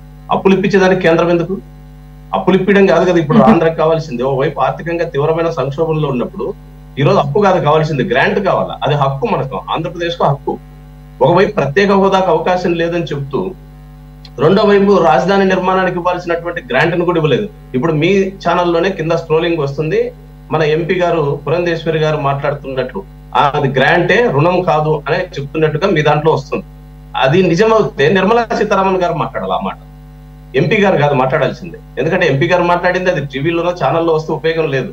పార్లమెంట్ సాక్షిగా నిర్మలా సీతారామన్ గారు మాట్లాడితే దానికి ఎక్కువ అది చట్టం అవుతుంది. ఆ రకంగా ఆమె మాట్లాడలేదు. రెండో విషయం, ఈ రోజు మనకు 15,000 కోట్లు ఏదో భిక్షమిస్తున్నట్టు కాదు కేంద్రం. మన రాష్ట్రానికి 10 సంవత్సరాలుగా జరిగినటువంటి దారుణమైన అన్యాయానికి కనీసం బాధ్యతగా ఈ రోజు వచ్చినటువంటి కేంద్రంలో ఏర్పడిన ప్రత్యేక పరిస్థితి ప్రభుత్వం ఉంది. గతంలో 10 సంవత్సరాలు సంకీర్ణ ప్రభుత్వం కాదు, పూర్తి స్థాయి పూర్తి మెజారిటీ ఉన్నటువంటి బీజేపీ ప్రభుత్వం. ఈ రోజు ఆంధ్రప్రదేశ్ ప్రధానంగా ఆధారపడింది బీహార్ మీద కాదు. బీహార్ కంటే కూడా ఎక్కువ స్థానాలు ఈ రోజు బీజేపీకి బయట నుంచి మద్దతు ఇస్తున్న పార్టీ స్థానాలు ఆంధ్రప్రదేశ్ లో ఉన్నాయి. ఈ ప్రత్యేక పరిస్థితుల్లో సహజంగానే మన ఆంధ్ర అభివృద్ధికి నిధులు కేటాయిస్తారు. ఆ రకంగా బడ్జెట్ లో ప్రస్తావన ఉంటుంది, దానికి అవసరమైన కేటాయింపులు ఉంటాయని అందరం ఆశించాం. కానీ ఇప్పుడు కేటాయింపులు ఎట్లా ఉన్నాయంటే ఎక్కువ సార్లు మన ఆంధ్రప్రదేశ్ పేరు చెప్పింది. వాళ్ళు బీజేపీ వాళ్ళకి చాలా మాటల్లో వాళ్ళని మించిన వాళ్ళు ఈ ప్రపంచంలో దాదాపు ఎవరు ఉండరు. అది తెలుగుదేశం వారికి తెలుసు, అక్కడ ఉన్న లక్ష్మణ్ గారికి ఇంకా బాగా తెలుసు. ఎందుకంటే బీజేపీ వారు మాట్లాడేదానికి ఆచరణకి చాలా తేడా ఉంటది. అనేక సార్లు ఆంధ్ర పేరు ప్రస్తావించింది కాబట్టి మనం సంబరపడాలనుకుంటే దానికి మన అభ్యంతరం లేదు. కానీ అసలైన కేటాయింపులు లేదు. ముఖ్యమైనది ఈ రోజు ఇంకో ముఖ్యమైన దారుణం జరిగింది, మీరు అది కూడా గమనించాలా. విశాఖ ఉక్కు ప్రైవేటీకరణ గురించి దానికి వ్యతిరేకంగా పెద్ద ఎత్తున ఆంధ్ర ప్రజలు ఇప్పటికీ ఆందోళన విశాఖలో జరుగుతుంది. ఆంధ్ర రాష్ట్ర ఎన్నికల్లో అది ఒక కీలకమైన అంశం. ఆంధ్రప్రదేశ్ లో విశాఖ ఉక్కు పరిరక్షించబడుతుందనే నమ్మకంతోనే ఈ రోజు తెలుగుదేశం పార్టీకి భారీ మెజార్టీ ఇచ్చారు ఆ అనకాపల్లి సీట్ లో. కానీ ఇక్కడ జరిగింది ఏమిటి? 63 కోట్ల రూపాయల్ని గత బడ్జెట్ కంటే కూడా ఈసారి విశాఖ ఉక్కు కేటాయింపులు తగ్గించారు. 63 కోట్లు. మరి ఒకవైపు నిధులు తగ్గించి విశాఖ ఉక్కు పరిరక్షణ నేను ఇప్పుడే చూశాను వన్ ఆఫ్ ది మీడియాలో న్యూస్ పేపర్ లో వైజాగ్ స్టీల్ ప్లాంట్ కి 620 కోట్ల రూపాయలు కేటాయించింది అనేది. గతం కంటే 63 కోట్లు తగ్గినాయండి. గత కేటాయింపుల కంటే 63 కోట్లు తగ్గినాయి. విశాఖ పోర్టు ఓడరేవుకు 125 కోట్లు తగ్గించినారు విశాఖ పోర్టుకు. మరి విశాఖలోనే కదా ఈ రోజు బీజేపీ, ఉత్తరాంధ్రలోనే కదా బీజేపీ ఎక్కువ స్థానాలు గెలిచింది, లేదా కోస్తాంధ్రలోనే కదా, అక్కడే అన్యాయం జరిగింది. అందులో మన రాష్ట్రానికి ఉక్కు గనుల సహాయ శాఖ మంత్రి ఉన్నాడు శ్రీనివాస వర్మ గారు. వారి శాఖ పరిధిలోకి వచ్చేటువంటి విశాఖ పోర్టు కూడా ఈ రోజు ఈ పరిస్థితి ఏర్పడింది. అదేవిధంగా మన చంద్రబాబు నాయుడు గారు పదే దేశానికి విజ్ఞప్తి చేసింది, కేంద్ర ప్రభుత్వానికి విజ్ఞప్తి చేసింది ఏమిటి? మా రాష్ట్రం తీవ్రమైన ఆర్థిక ఇబ్బందుల్లో ఉంది, అది గత ప్రభుత్వం వల్ల, గతంలో జరిగిన విభజన వల్ల మేము నష్టపోయినాం. కాబట్టి మాకు ప్రత్యేక సదుపాయాలు కల్పించండి అని కేంద్రాన్ని ఈ గత 2 నెలల్లోనే 3 సార్లు కేంద్ర ప్రభుత్వం దగ్గరికి వెళ్ళి వినతి పత్రాలు ఇచ్చి వచ్చారు. దానికి తగ్గట్టుగా రియాక్షన్ ఏముందని బీజేపీ వైపు నుంచి? దానికి తగ్గట్టు రియాక్షన్ లేకపోగా గత కేటాయింపుల్లో కోత పోయడం, కారిడార్ల పేరు చెప్పినారు, కారిడార్లు వెనకబడిన ప్రాంతాల గురించి మాట్లాడినారు. కారిడార్ల గురించి మాట్లాడిన దాంట్లో ఏమన్నా అదనపు ₹1 కేటాయింపులు జరిపింది?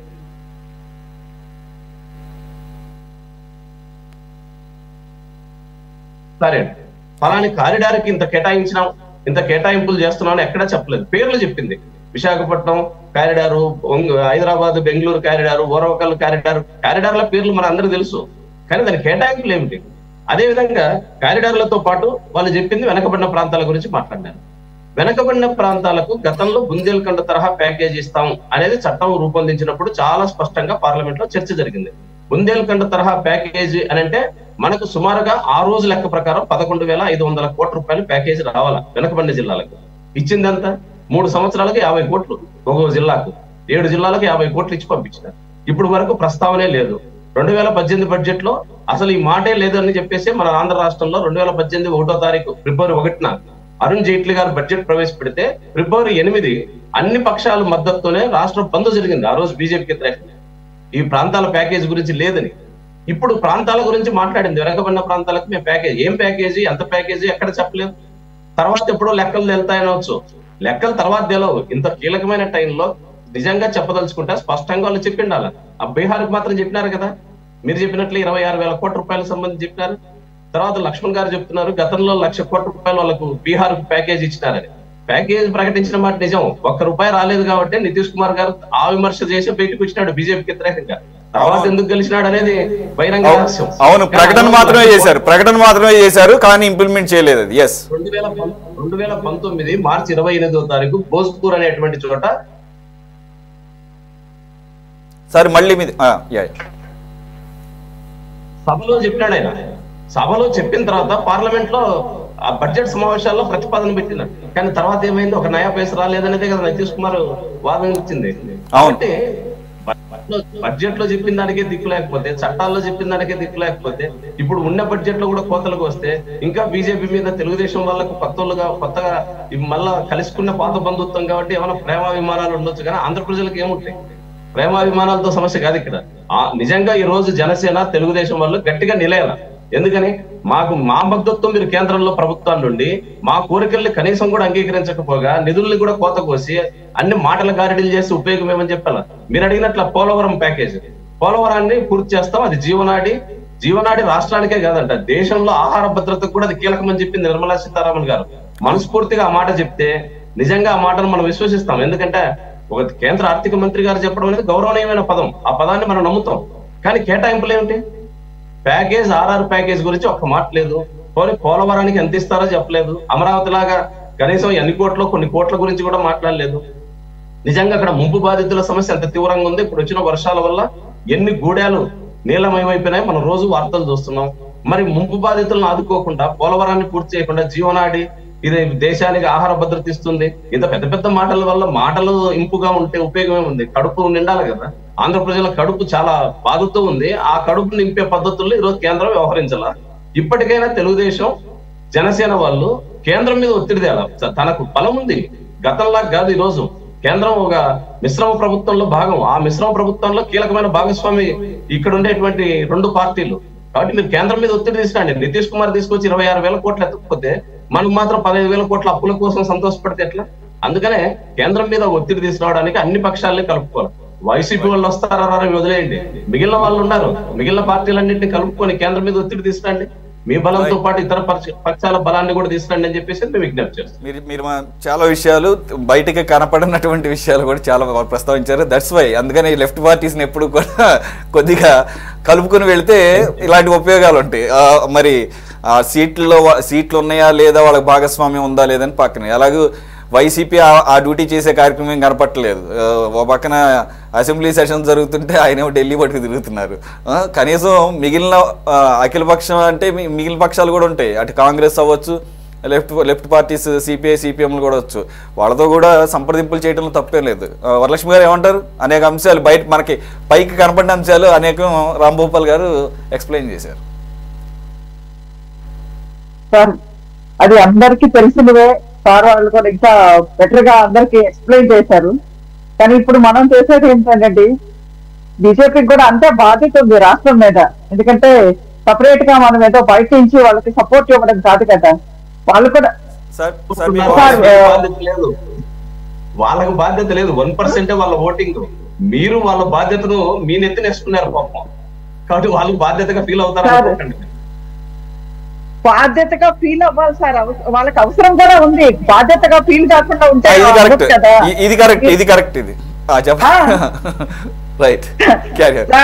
బీజేపీ గురించి మీకు అందరికీ తెలిసిందే కదా. నేను పార్టీ ఆఫ్ ఎన్డీఏలో ఉండి మాట్లాడకూడదు అనేది కాదు ఇక్కడ. ఎందుకంటే ఎవరికైనా కానీ ముఖ్యంగా చంద్రబాబు నాయుడు గారి ఆలోచన ఏముంటది, కేంద్రంతో మనం పొత్తు కలుపుకునిందే ఎందుకు, మన రాష్ట్రానికి మనకు అనుకూలంగా మనకి ఫేవర్ గా ఉంటుంది, మన రాష్ట్రాన్ని అభివృద్ధి చేసుకోవాలని చెప్పి ఎవరైనా రాజకీయంగా కానీ ఏదైనా కానీ వాళ్ళతో పొత్తు పెట్టుకుంటారు. అంతేకాని ఆయనకి పర్సనల్ ఎజెండా ఏముండదు జగన్మోహన్ రెడ్డి గారిలా. కానీ అందుకని సార్ మీరు చెప్పిన అన్ని కూడా చాలా. కానీ ఇక్కడ పోలవరం గురించి ఇంకొకటి కూడా చెప్పారు కదండి. పోలవరానికి సంబంధించిన మిగతా వాటిల్లో కూడా వాగ్దానం ఉంటుంది. ముంపు ప్రాంతాలైన 7 మండలాలు కూడా వాళ్ళ ప్రస్తావించారు. ఇంకొకసారి మీరు నిర్మలా సీతారామన్ గారి వర్డ్స్ ఒకసారి చూసుకోండి దాన్ని, ఎందుకంటే స్పెషల్ గా మెన్షన్ చేశారు ఇవాళ. అందుకని పోలవరానికి సంబంధించిన RR ప్యాకేజ్ కూడా కేంద్రం దృష్టిలోనే ఉంటుంది కాబట్టి అది కూడా మనం తొందరగానే దాన్ని కూడా సాధించుకున్నాం. ఇప్పుడిప్పుడే అడుగులు పడుతుంది. 45 days కూడా కాలేదు కొత్త గవర్నమెంట్ ఏర్పడి. ఏదైతే 1924లో ఏది చేయలేకపోయారో అది మనం చేసే విధంగా, అది సాధించుకునే విధంగా మన అడుగులు ముందుకు పడుతున్నాయి కాబట్టి దాన్ని మనం కూడా స్వాగతించాలి. కేంద్రం నుంచి కూడా మీరన్నట్టు చట్టం చేసింది ఇప్పుడు జస్ట్ ఊరికే ఒక వర్డ్స్ రూపంలో కాకుండా మనకి క్లియర్ కట్ గా ఒక జీవో లాగా మనకి రావాలా. అది కంపల్సరీగా దాని గురించి కూడా మన ఎంపీస్ అయితేనేంటి, మినిస్టర్స్ అయితేనేంటి ఖచ్చితంగా దాన్ని కూడా తీసుకొస్తారు. మనం ఏదైనా కానీ ఇవాళ 1924 మధ్యలో జరగండి, ఇవాళ జరుగుతుంది కాబట్టి ఇది వాళ్ళకి ఫేవర్ గా అనుకోండి, మనం సపోర్ట్ ఇచ్చామనుకోండి, ఏదైనా కానీ రాష్ట్రానికి మంచి జరుగుతుంది కాబట్టి దాన్ని స్వాగతించాలి. ముఖ్యంగా ఇంకొకటి ఆంధ్ర రాష్ట్రం గురించి కేంద్రానికి ఇంతకు ముందుతో పోల్చుకుంటే కాస్త బెటర్ గానే ఉంది కాబట్టి సిచ్యుయేషన్ ప్రస్తుతానికి అయితే మనం let us be in that happy mode అంటారు. ఓకే, వెల్ అండ్ గుడ్, స్వాగతిద్దాము. అలాగే ఇంప్లిమెంటేషన్లో వస్తాను మేడం. మళ్ళీ లక్ష్మణ్ గారు, ఇకపోతే ఈరోజు అసెంబ్లీ సెషన్లో వైసీపీ వాళ్ళు ఎవరు కనపడలేదు, అందరూ ఢిల్లీ బాట పట్టారు. సాయంత్రానికి వచ్చేసరికి నాకు ప్రతిపక్ష హోదా కావాల్సిందే అని చెప్పేసి హైకోర్టు మెట్లెక్కారు జగన్మోహన్ రెడ్డి గారు. మళ్ళీ అంటే ఆ అంశాన్ని ఆయన వదలలేదని అర్థమవుతుంది. ఒక పక్కనేమో ప్రధాన ప్రతిపక్ష హోదా దక్కాలంటే 18 సీట్లు ఉండాలి, 10% ఆఫ్ ది టోటల్ సీట్స్ అనేది అంటున్నారు. అసలు అటువంటిది లేదని కొంతమంది, దీంట్లో కొంత యాంబిగ్యూటీ ఉన్న మాట వాస్తవం. కానీ మనం కేంద్రంలో కనుక చూసుకుంటే 2014-19లో పార్లమెంటులో కాంగ్రెస్కి ప్రధాన ప్రతిపక్ష హోదా ఇవ్వలేదు. ఎందుకనంటే 545 సీట్లలో 10% అంటే 55 రాలేదు కాబట్టి. ఈసారి 99 వచ్చినాయి కాబట్టి ప్రధాన ప్రతిపక్ష నేతగా రాహుల్ గాంధీ ఉన్నారు. మరి అక్కడ పార్లమెంటులోనే ఇవ్వనప్పుడు ఈరోజు ఆయన పార్లమెంటరీ సంప్రదాయాలను అసెంబ్లీలో తొంగలో తొక్కుతున్నారు ఏపీ అసెంబ్లీలో అని చెప్పేసి హైకోర్టుకి వెళ్ళటం ద్వారా ఆయన ఏం సాధించదలుచుకున్నారు? ప్రతిపక్ష హోదా లేకపోతే ఆయన ఇక అసెంబ్లీలో ప్రజలకు రిప్రజెంటేషన్ చేయరా? What message Jaganmohan Reddy is going to send to the people of the Andhra Pradesh? Laxman గారు, ఆయనకి పార్లమెంటరీ వ్యవస్థ మీద గౌరవం ఉంటే కదా. ఇక్కడ ఇవాళ స్వాతంత్రం వచ్చినప్పటి నుంచి కూడా ప్రతిపక్ష హోదా విషయంలో 10% అన్నది అటు అసెంబ్లీలో అటు పార్లమెంట్ లో అది అమలులో ఉంది. ఆ అమల్లో అంటే బిజినెస్ రూల్స్ లో వస్తుంది, చట్టంలో ఉండదు. రూల్స్ లో వచ్చేప్పుడు ఆ రూల్స్ పాటించాలి. చట్టం వేరు, రూల్స్ వేరు. చట్టము బుద్ధిగా ఇలా ఈ చట్టం మేము చేసామంటే దాన్ని అమలు చేసేటప్పుడు రూల్స్ ఫ్రేమ్ చేస్తారు కదా. ఆ రూల్స్ ఫ్రేమ్ చేసేటప్పుడు 10% రూల్స్ ఫ్రేమ్ చేశారు. అసెంబ్లీ రికార్డ్స్ లో ఉంది 10% అనే రూల్స్ చదివితే. ఇవ్వలేదు నాకు అంటే ఒకటి ఏంటంటే ఆ రూల్స్ లో ఉన్నప్పటికీ కూడా స్పీకర్ కు ఆ రూల్స్ ను పాటించవచ్చు, లేదంటే ఆయన ప్రత్యేక అధికారం ద్వారా తాను నిర్ణయం కూడా తీసుకోవచ్చు అని ఉంది అందులో. స్పీకర్ ఇవ్వాలనుకుంటే ఇవ్వచ్చు, దాని 10% లేకపోయినా కూడా ఇవ్వచ్చు. కొన్ని సందర్భాల్లో కొన్ని రాష్ట్రాలు ఇచ్చారు అట్లా, ఈయన కూడా ఇవ్వచ్చు. కానీ ఇక్కడ వైరం ఎలా ఉంది, ఇరు వర్గాలకి చెప్పారు కదా, కౌరవుల పాండవుల యుద్ధం అని చెప్పుకున్నారు కదా. చెప్పుకున్నప్పుడు ఈయన ఎంత రిక్వెస్ట్ చేసుకున్నా ఈ ఎన్డీఏ కూటమి ఇస్తుందా? ప్రత్యేక ఇవ్వదు, స్పీకర్ ఇవ్వడు. స్పీకర్ తో కూడా తగాదా, స్పీకర్ కూడా తిట్టారు అంతకుముందు. ఎందుకు ఇస్తాడు ఆయన? ఆయనకు చర్చన అధికారం ఉంది, ఇవ్వడు. నువ్వు కోర్టుకు పోతావు, కోర్టు ఏం చెప్తుంది? నేనైతే ఏం భావిస్తున్నానంటే న్యాయస్థానం ఇందులో ఇంటర్ఫీర్ కాదు, విషయాలలో న్యాయస్థానాలు స్పీకర్ కున్న అధికారాలని కాదని న్యాయస్థానాలు తీర్పు ఇవ్వదు ఎట్టి పరిస్థితుల్లో. అవును, అలాగే సార్. లక్ష్మణ్ గారు, ఆనవాయితీగా నాకు కనీసం ఇష్టం ఉన్నా లేకపోయినా కనీసం స్పీకర్ ఎన్నికప్పుడు ఉన్నారా? ఆయన లేరు. స్పీకర్ ని కుర్చీలో కూర్చోబెట్టేటప్పుడు ఉన్నారా? లేరు. అదేమంటే స్పీకర్ కి లేఖ నాకు ఇవ్వలేదు. స్పీకర్ ఆయనకి అభద్రతా భావం వచ్చింది. ప్రధానంగా ప్రతిపక్ష హోదా వస్తే క్యాబినెట్ ర్యాంక్ వస్తుంది, క్యాబినెట్ ర్యాంక్ వస్తే సెక్యూరిటీ వ్యవహారాలు అన్ని ఫెసిలిటీస్ లభిస్తాయి. ఇప్పుడు ఓన్లీ శాసనసభ్యుడు, మాజీ ముఖ్యమంత్రిగా ఏదైనా ప్రోటోకాల్స్ ఉన్నాయంటే ఏమి లేవు. మాజీ ముఖ్యమంత్రులకు ఏం ప్రోటోకాల్స్ లేవు. నాకు రక్షణ కావాలని రక్షణ ఇస్తారు అంతే, పోలీస్ ప్రొటెక్షన్ ఇస్తారు. కానీ మామూలు శాసనసభ్యుడి కిందనే ట్రీట్ చేస్తారు. మాజీ ముఖ్యమంత్రి కదా అని ముందు సీట్ ఇవ్వరు. ముందు సీట్ ఎవరికి ఇస్తారు? నువ్వు ఎల్పీ లీడర్ గా నిన్ను ఎన్నుకొని నువ్వు లెటర్ ఇస్తే నిన్ను ముందు సీట్ లో కూర్చోబెడతారు. ఇప్పటి వరకు ఎల్పీ లీడర్ గా లెటరే ఇవ్వలేదు. ఎవరు ఎల్పీ లీడర్ అని? ఇప్పుడు వైఎస్ఆర్సీపీ ఎల్పీ లీడర్ ఎవరు ఇచ్చారా లెటర్? స్పీకర్ కు ఇవ్వలేదు కదా, ఇవ్వలేదు. ఇస్తే కనుక నీకు మొదటి సీట్ వస్తుంది, లేకుంటే నువ్వు ఎమ్మెల్యేగా ఎక్కడైనా కూర్చోవచ్చు. దాని ప్రత్యేక కేటాయింపు ఉండదు. ప్రధానంగా ఆయనకు అభద్రతా భావం ఏర్పడింది. తను ముఖ్యమంత్రిగా ఉన్నప్పుడు సెక్యూరిటీని దృష్టిలో పెట్టుకున్నప్పుడు, ఇప్పుడు పరిస్థితి చూస్తున్నప్పుడు ఏమైందంటే ఆయన భయం వేసి ఉంటుంది అని నేను అనుకుంటున్నా. ఏమన్నా జరిగిపోతుంది. ఎందుకంటే అంత సెక్యూరిటీ బంధములో ఆయన ముఖ్యమంత్రి పదవిని అనుభవించాడు. చూశాం కదా ఆయన ఇంటికి ఏ విధంగా రక్షణ గోడలు, రక్షణ కంచెలు ఉన్నాయో. అలాగే జనంలోకి ఎప్పుడన్నా వెళ్ళాడా, ఎర్రలు కట్టుకుంటాడు. ఓ మహా భయం, ఏమో జరిగిపోతుందని. అసలు ఇంతవరకు ఆయన మీద ఎవరు అటెంప్ట్ చేయలేదు, అటాక్ చేయలేదు. ఏదో చిన్న సంఘటన రాయేస్తారు, ఆడవడం అనామకుడు రాయేస్తే అది పెద్ద ఇష్యూ కానే కాదు.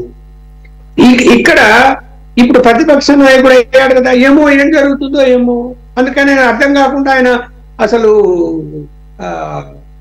బెంగళూరుకి ఎందుకు పోతున్నాడు అనమంటే, ఇక్కడ ఉంటే ఏమో అని బెంగళూరుకి పోతున్నాడు. ఎందుకంత అభద్రతా భావం? నీ జోలికి ఎవరు వస్తారే? నాకు అర్థం కాదు. నువ్వు మినిమం సెక్యూరిటీ ఉంది, లేదంటే నీ దగ్గర దండిగా కోట్లాది రూపాయలు ప్రైవేట్ సెక్యూరిటీ పెట్టుకుంటూ ఆర్మీ పెట్టుకో. ప్రైవేట్ సెక్యూరిటీ ఎవరు వద్దంటారా? ఏ సెక్యూరిటీ పెట్టుకో. అసెంబ్లీకి వచ్చినా, సెక్రటరియట్కి వచ్చినా, ఎక్కడికి వచ్చినా ప్రోటోకాల్ ఉండదు ప్రతిపక్ష నాయకుడికి. కాకపోతే ఆయన భయం ఆయనకు ఉంది. కోర్టు పోవడంలో మనం ఏం తప్పుపట్టడం లేదు. కానీ నాకున్న అవగాహన మేరకు ఏంటంటే, అటు పార్లమెంట్ లో స్పీకర్ కున్న అధికారాల విషయంలో కానీ, ఇటు అసెంబ్లీలో స్పీకర్ కున్న అధికారాల విషయంలో కానీ ఎప్పుడు కూడా న్యాయస్థానాలు జోక్యం ఈ రోజు వరకు చేసుకోలేదు. నాకున్న అవగాహన మేరకు చెప్తాను. Right, okay. సైదా గారు, ఇప్పుడు ఎలాగూ కోర్టుకి వెళ్ళినా కానీ అది జరిగే అవకాశం లేదు కాబట్టి దీన్ని సాకుగా చూపి మనం ఆల్రెడీ చూస్తున్నాము. ఆయన ప్రస్తుతమే అటెండ్ కావట్లేదు. రేపు నేను అసెంబ్లీకి పోవటం లేదు అనే దానికి సాకుగా దీన్ని చూపించబోతున్నారా? అలా భావించలేక ఒకటి సురేష్ గారు, జగన్మోహన్ రెడ్డి గారి గురించి మనం ఎంత తక్కువ మాట్లాడుకుంటే అంత మంచిది. ఎందుకంటే ఆయన ఏం చేస్తున్నాడో ఆయనకే తెలియదు, ఫ్రస్ట్రేషన్ లో ఉన్నాడు. మన లక్ష్మణ్ గారు చెప్పినట్లుగా ఒక అభద్రతా భావంలో ఉన్నాడు. ఏం చేయాలో అర్థం కాని పరిస్థితి. ఏదో గుడ్డెత్తు చేయలోబట్టట్టుగా ఏ ఆలోచన వస్తే ఆ ఆలోచన ఇంప్లిమెంట్ చేస్తా ఉన్నాడు. ఆయన ఆ రోజు ముఖ్యమంత్రిగా ఉంటే 100 మంది సలహాదారులతో మరి పెట్టుకొని ఆయన ఏం చేశాడో 164 స్థానాలు ప్రతిపక్షానికి అప్పచెప్పాడు. అలాంటి పరిస్థితిలో ఉన్నటువంటి జగన్మోహన్ రెడ్డి గారు ఇంతకంటే ఆయన ఏం ఆలోచిస్తాడు? ఢిల్లీ పోయి ధర్నా చేస్తానంటాడు. ఎందుకు చేయాల ధర్నా? ఏమైనా ప్రత్యేక హోదా కోసం ఏమైనా ధర్నా చేస్తున్నావా? రాష్ట్రంలో రాష్ట్రపతి పాలన పెట్టాలని చెప్పి ధర్నా చేస్తాడంట పెద్ద మనిషి. మరి ఆయన 5 సంవత్సరాల్లో ఆయన విధ్వంస పాలన చేస్తే ఎన్నిసార్లు ఈ రాష్ట్ర ప్రజలు ఢిల్లీలో ధర్నా చేయాలా? ఏం మాట్లాడుతున్నాడు ఆయనకే తెలియటం లేదు. మరి ప్రత్యేక హోదా మోడీ దగ్గర మాట్లాడాల. షర్మిలా గారే అనేక ప్రశ్నలు సంధించారు. మళ్ళీ ఇక ఆల్రెడీ మనం దాని గురించి డిస్కస్ చేసాం. ఇక ఆ డీటెయిల్స్ లోకి ఎందుకు లేండి చెప్తున్నా. అలాంటి పెద్ద మనిషి ఎందుకు ఈరోజు ఇకపోతే బడ్జెట్ విషయం కూడా ఒక మాట మాట్లాడాలి. ఎందుకంటే ఈరోజు కేంద్రంలో మోడీ గారికి బలం లేదు కాబట్టి 2 ఊతకర్ల మీద ఈ ప్రభుత్వం నడుస్తా ఉంది. ఒకటి బీహార్ ఊతకర్ర, ఒకటి ఆంధ్రప్రదేశ్ ఊతకర్ర. ఈ 2 ఊతకర్రలకి ఊత ఇవ్వడం కోసం ఈ బడ్జెట్ లో మరి కేటాయింపులు జరిగినట్లుగా మేము కాంగ్రెస్ పార్టీ భావిస్తా ఉన్నాం. ఈ ఈ ఊతకర్రతోటి మాటలే తప్ప అయితే మేము ఈ రాష్ట్రం అభివృద్ధి జరగాలని మేము కాంగ్రెస్ పార్టీ కోరుకుంటా ఉంది. మనస్ఫూర్తిగా కేంద్రం నిధులు ఇవ్వాలని చెప్పి కోరుకుంటా ఉన్నాం. మేము ఆశాజీవులం. అయితే మాయ మాటలు చెప్పి గతంలో లాగానే మోడీ గారు ఈ 10 సంవత్సరాలు ఏ విధంగా కాలయాపన చేసుకుంటూ వచ్చాడో అది చేస్తా ఇది చేస్తానని చెప్పి అదే విధంగా మరలా ఈ 10 సంవత్సరాల పాటు ఆంధ్ర ప్రజలను మోసగిస్తే ఇందాక లక్ష్మణ్ గారు చెప్పారు, వాళ్ళు దూకున్న గోతి వాళ్ళలో పెట్టట్టు. ఎందుకంటే ఈరోజు మా షర్మిలమ్మ గారు కూడా మాట్లాడింది అదే. ఈ రోజు నిర్వాసితులకి మరి ఎన్ని వేల కోట్ల రూపాయలు ఇవ్వాలా? అసలు అమరావతి బడ్జెట్ ఎంత? తర్వాత పోలవరం ప్రాజెక్టుకి 55,000 కోట్లతోటి ఆ రోజు చంద్రబాబు గారు ఇచ్చారు. ఇప్పటికి ఈ 5 సంవత్సరాలు మళ్ళా చూసుకుంటే దాదాపు 80,000 కోట్ల రూపాయల ప్రాజెక్ట్ కాస్ట్. అవును, దాదాపు 25,000 కోట్ల రూపాయలు నిర్వాసితులకు ఇవ్వాలా? ఇవన్నీ చూసుకుంటే నువ్వేదో ఇందాక చెప్పినట్లుగా మాటలతోటి కడుపులు నిండవు కదా. మన బాబురావు గారు బాగా విశ్లేషణ చేశాడు మన రాంభూపాలన్న. ఎందుకంటే మాటలు చెప్తే కడుపులు నిండవు కదా. ఎందుకంటే ఎంత మాయం చేస్తారు ఈ ఆంధ్ర ప్రజల్ని. ఆంధ్ర ప్రజలు తెలివిగల వాళ్ళు. అలాగే స్పీచ్ లో అన్ని ప్రస్తావించరు. నిధులు కేటాయించాలని చెప్పి మేము కోరుతా ఉన్నాం. నిర్మలా సీతారామన్ గారు కూడా మంచి మనసుతోటి, ఎందుకంటే కేటాయింపులు కాదు. ఇందాక ఈ కారిడార్ల విషయం మాకు తెలుసు, ప్రత్యేక బుందేలు కడతారా ప్యాకేజ్ విషయం తెలుసు. ఇవన్నీ నిధులు ఎక్కడ, కేటాయింపులు ఎక్కడ? సైదా గారు, ఒకటి బడ్జెట్ స్పీచ్ లో మొత్తం చెప్పాలా? బడ్జెట్ స్పీచ్ మొత్తం కూడా కంప్లీషన్ కాదు, అది రిటర్న్ డాక్యుమెంట్ కూడా రేపటికల్లా ఒక క్లారిటీ వస్తుంది. అది చాలా విపులంగా ఉంటది కాబట్టి దాంట్లో ఇప్పుడు రాంభూపాలన్న చెప్పాడు సురేష్ గారు, గతంలో కేటాయించినటువంటి వాటిలోనే కోతలు విధించారని చెప్పి చెప్పాడు. అన్న నేను చూడలేదు అది. అదే సార్, ఎందుకంటే గతంలో జరిగిన ఈసారి పునరావృతం కాకూడదని కోరుకుందాం ఏపీ ప్రజలుగా. ఒక్క నిమిషం, మనకి సమయం ఎక్కువ లేదు సార్. సైదా గారు, రాంభూపాల్ గారు, ఆ విషయం ఆల్రెడీ బడ్జెట్ గురించి మనం మాట్లాడుకున్నాం కాబట్టి ఈరోజు ప్రతిపక్ష నేతగా ఉన్నటువంటి ప్రతిపక్ష నేత అయితే ఏంటి, ప్రధాన ప్రతిపక్ష నేత ఏంటో నాకు అర్థం కావట్లేదు. ఆ హోదాకు ఉన్నటువంటి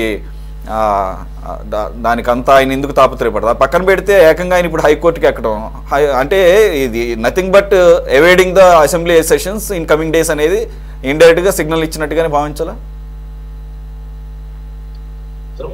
ఇప్పుడు ప్రజాస్వామ్య వ్యవస్థలో ఏ పార్టీకి ఏ హోదా ఇవ్వాలనేది ప్రజలు నిర్ణయించేది. సరే, దాంట్లో ఎన్నికలు ఎట్లా జరుగుతాయి, ఎన్నికల్లో ఓటింగ్ ఏమి, దాని శాతం ఏమి, శాతానికి తగ్గట్టుగానే రిప్రజెంటేషన్ ఉంటుందా, ఇవన్నీ వేరే విషయాలు. కానీ ప్రస్తుతం మనం అందరం అంగీకరిస్తున్న ఈ ప్రజాస్వామ్య వ్యవస్థలో ఎవరికి ఏ స్థానంలో కూర్చోబెట్టాలనేది అల్టిమేట్ గా ప్రజలు ఓట్ల ద్వారా నిర్ణయిస్తున్నారు. ఇప్పుడు ఆ పార్టీకి ప్రధాన ప్రతిపక్ష హోదా లేదు అనేది వచ్చిన సీట్లను బట్టి దాని హోదాను నిర్ణయించేసినారు. దాన్ని కట్టుబడాలా? ప్రజల్ని ప్రజా తీర్పును మేము గౌరవిస్తాం అని ప్రకటన ఇవ్వడం కాదు. ప్రజా తీర్పును గౌరవించడం అంటే చట్టసభల్లోకి పోయి ఉన్న కొద్ది మందితో ప్రభుత్వాన్ని ఏమడగాలి, ప్రజల తరఫున ఏం మాట్లాడాలి, ఆ రకంగా తిరిగి ప్రజా విశ్వాసాన్ని ఎట్లా పొందాలని చూపించాలి. అది వదిలేసి నాకు హోదా ఉండాలా, ముందు సీటా, వెనక సీటా, బస్సా, కారా, ఈ చర్చల వల్ల ప్రజలకి ఏం ఉపయోగం లేదు. ప్రజలకి ఏది కావాలా? మా సమస్యల్ని ఈ ప్రతిపక్షం ఏమైనా మాట్లాడుతుందా? అధికార పక్షం తప్పు చేస్తే అధికార పక్షాన్ని గట్టిగా నిలేస్తుందా? తక్కువ మందితోనైనా సరే గట్టి ఫైట్ చేస్తారా? మీ అందరూ తెలుసు, ఇప్పుడు త్రిపుర రాష్ట్రాల్లో 17 ఏళ్ళు ముఖ్యమంత్రి మన మాణిక్ సర్కార్ గారు 17 ఏళ్ళు వరుసగా ముఖ్యమంత్రిగా ఉన్న వ్యక్తి పోయిన ఎన్నికలు 10 సంవత్సరాల క్రితం జరిగిన ఎన్నికల్లో ఆ రాష్ట్రంలో ఓడిపోవడం జరిగింది. ఓడిపోయిన తర్వాత సంఖ్యాబలం రీత్యా ప్రతిపక్ష హోదా కూడా రాలేదు, కానీ ఆయన గెలిచినాడు. ఆ అసెంబ్లీలో 5 సంవత్సరాల పాటు తక్కువ మందితో అయినా సరే ప్రజల యొక్క గొంతును వినిపించి ఆ రకంగా బీజేపీకి ప్రతి అడుగడుగున ప్రజల తరపున నిలబెట్టడానికి ప్రయత్నం చేసినారు. దానివల్ల గిరిజన ప్రాంతానికి, త్రిపురలో గిరిజన ప్రాంతానికి ప్రత్యేక కౌన్సిల్ ఏర్పడింది. అందుకనే మనం సంఖ్యతో తమిళనాడు మన ఎక్స్పీరియన్స్ పక్కనే లక్ష్మణ్ గారికి బాగా తెలుసు కాబట్టి ఆయన అన్ని వివరాలు సమయం రీతే చెప్పలేకపోయిండొచ్చు. పక్కన తమిళనాడులో అన్నా డిఎంకే ఒక దశలో 7 స్థానాల్లోనే పరిమితమైంది. అట్లా డిఎంకే కూడా చాలా 5 మంది ఎమ్మెల్యేలు వచ్చి 5 మందిలో కూడా బై ఎలక్షన్ జరిగిన తర్వాత 2 ఓడిపోతే 3 సీట్లతోనే డిఎంకే కరుణానిధి గారు ప్రతిపక్ష నాయకుడిగా రోజు తన ప్రతిపక్షంగా ఉంటూ మళ్ళీ తిరిగి అధికారంలోకి తీసుకురావడం జరిగింది.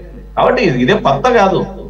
ఒక అధికారాన్ని కోల్పోవడం, అధికారాన్ని కూడా ఘోరంగా ఓడిపోవడం అనేది కొత్త ఏం కాదు. ప్రజాస్వామ్యంలో ఎప్పుడైనా జరగవచ్చు. గతంలో చంద్రబాబు నాయుడు 23 అంత మాత్రాన అదేదో అయిపోయినట్టు కాదు. ప్రజా విశ్వాసాన్ని పొందడానికి తనకు ప్రజలు ఏదైతే తీర్పు ఇచ్చారో దాన్ని గౌరవించాలి.